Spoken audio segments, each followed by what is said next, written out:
Once we reached the next archway, we were witness to a skeleton dressed in black armor, riding a white horse and carrying a black flag with a white 5-petal rose. It looked like the king had been trampled to death, and the Pope, pleading for his life, was next in line. A child and a young woman were wailing and pleading for their lives, too.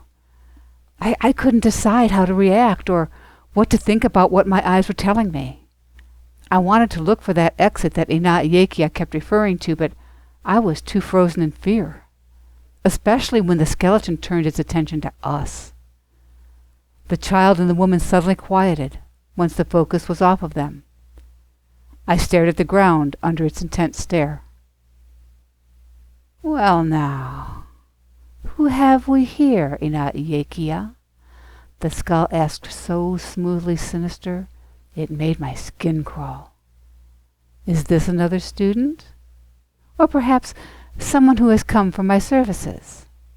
It laughed heartlessly and screamed at me. "Look at me! You know who and what I am. I am death. I spare no one." I stared up into the dark abyss of its eye sockets. I just knew my time had come, and this is the one who's in charge of ending it. I was in a total panic when some odd thoughts started to run across my mind. Why did it have a flag instead of a scythe? Is this really the Grim Reaper? Shouldn't it be wearing a black robe? A white horse? Shouldn't it be black? What's a horse doing here anyway? How exactly does a skeleton talk? It laughed again, chilling me to the bone. "I can read your thoughts, child. You're like all the others. Your brain is frozen and numb in horror at the advent of your end. All the little details fritter away right about now, don't they? All of the nightmarish, nonsensical details of what you are seeing. All the things you are going to do, or things left unsaid, or people you meant to make amends with. But it's time for the really big question, isn't it? Is it really my time to go, or can we make a deal? How about this, or how about that? If I do this or that, perhaps I can live a little longer." "No deal!" he roared. This is a very simple explanation of why that is. It's because I'm a natural part of life. Like the sun rises in the east and sets in the west, I am the end. I am the winter. I am the omega. It's a terrible job, but somebody has to do it. His chilled chuckle rattled my bones once more and snaked around my heart. I am the inevitable evolution to be faced no matter what. I am the last step in the process before your transition, before your transformation back to your spirit body. It's so simple, so easy, and so painless that I am perpetually surprised at the resistance folks give me. Think of the life cycle of a butterfly. First, you are the caterpillar that goes into the chrysalis and becomes goo. When it is time to be the butterfly, the caterpillar no longer exists. You, as the caterpillar, no longer exist. Where did the caterpillar, or you, go? You are now the butterfly. The old had to break down to break into the new. This is how it works every time on your planet. I felt its focus on me, assessing my understanding. I nodded. For your information, this is not yet your time for my services. But have you ever wondered what happens when you die? Of course you have. Everybody does. Do you really think I would come riding up on my white horse to help you saddle up for the ride into the sunset of the great beyond? Nah. Remember this.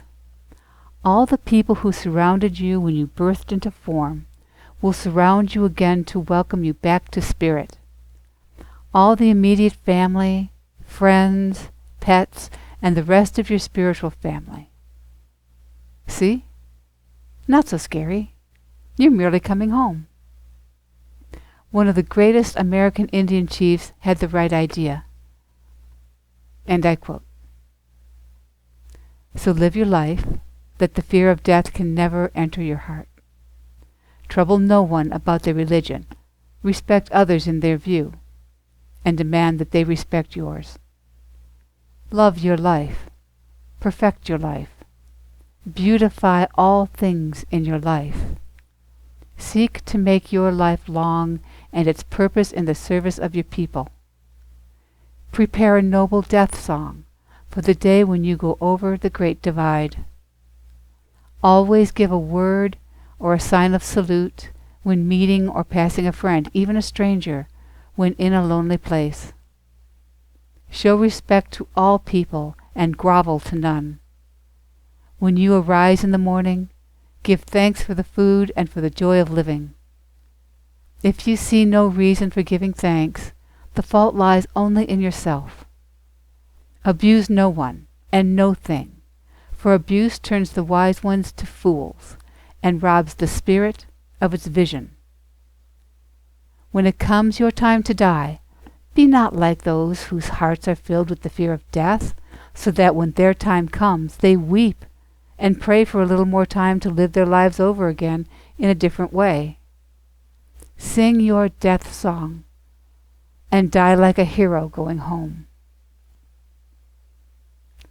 Now look behind me. See the river flowing by? See the sunrise? It's important for you to understand that your change into the butterfly has already started. So don't fight it. Flow with the river of life. Be courageous and leave behind being the caterpillar and the goo. You have the strength to become the butterfly that flies into the sunrise of your bright future. My blessing to you is that transition, a transition into a higher frequency being that lights up the world just by being in it. And the key is forgiveness for others and yourself. I think it smiled, and it seemed much friendlier than before, so I relaxed some. It said, "The path to my moon stairs starts to your right, but it does require some work on your part. As you can see, poppies grow along the path you'll be walking. They symbolize both a remembrance and hope for a peaceful future. They come in many colors, so don't be surprised when it's not what you expected. Notice the heavy heads of their buds hanging down for now, almost as if in grief. Behind them stand an angel, and there are as many along the path as you need. Present yourself to a flower and confess to the angel an ingratitude, or if you called yourself a derogatory name or a situation where you did not forgive yourself. Take as much time as you need. When finished and ready, say, 'I forgive myself for this.' Watch what happens, and notice how you feel. Then move to the next flower, and the next instance of not loving yourself, repeating this procedure all the way to the stairs. My beloved bloodstone circles the moon of my set of stairs. It is a stone of purification and noble sacrifice. It will clear your space for any leftover negativity of our meeting. It will calm you, and it strengthens your determination to complete the stairs with integrity. So, if there's chaos in the meanwhile, even if it is emotional, realize that it is only a necessary stage in life that leads to new beginnings."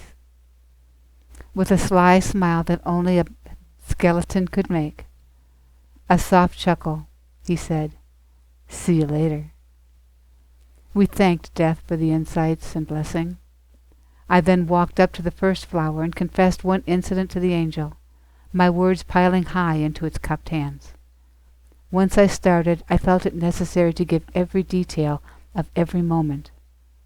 Then a flood of many other instances came to mind. I looked down the line of poppy buds, and finally understood what death meant when it said that there were as many as I would need. I really had my work cut out for me, as the line strung long into the distance. After I said the magical words, "I forgive myself for this," the angel manifested a gold chalice and poured my words into it. It waved its hand over the top, and my words glowed a bright white. Then the angel emptied the light into the flower between us, saying, "This is a cup of your forgiveness that I am gifting the poppy. Now see what forgiveness can do." The bud head popped up, and the flower opened almost instantaneously into full bloom. I think I heard it giggle. I smiled and went to the next. The process repeated until we were at the bottom of the stairs. As I mounted the steps with the moon haloed by bloodstone, I felt so much lighter and calm than when I first stepped through the arch. I looked back to the giggles of hundreds of multicolored poppies and the glow of hundreds of angels with empty golden chalices of light. Just then, a butterfly landed on my shoulder.